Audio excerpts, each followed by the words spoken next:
Snipers, for example, in the Israeli army consider, I think, everybody over the age of 12 or 13 to be an adult. In other words, it's a legitimate target. When there's an intifada and you're shooting, snipers aim and kill at particular people, you can kill anybody over the age of 12 or 13. They're not protected as children.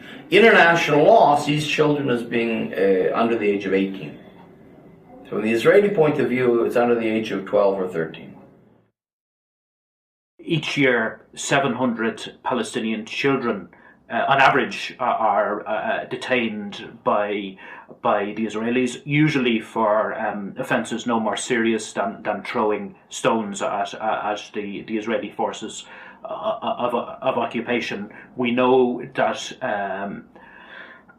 many, if not most, of those children are tortured. In some cases, suffer sexual assault by the Israeli forces of occupation.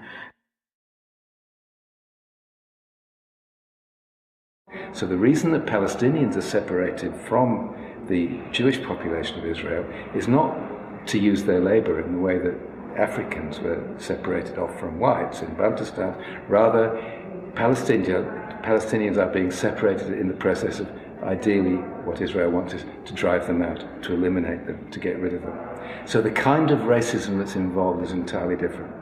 This is why when ANC delegations, people come from South Africa to go to the West Bank, invariably they come away saying, this is even worse than we had to suffer under apartheid. In terms of what the general plan is, it's pretty simple.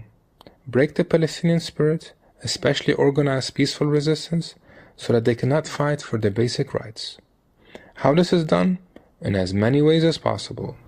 From house demolitions to collective punishment, destruction of crops and agricultural land, illegal imprisonment and torture including children, checkpoints where youth could be made to kneel in the sun for hours, insulting and humiliating parents in front of their children, preventing mothers in labor from getting to hospitals resulting in infant death, illegal settlements, expulsions, expropriation of water, closure of borders and blocking of financial aid leading to collapsed economies and mass famine, use of civilians as human shields, attacks on hospitals, medical workers and ambulances, killing of aid workers and UN personnel, killing of journalists and photographers, mass killings, all while portraying the Palestinians as terrorists who are incapable of negotiating and implementing a peace treaty.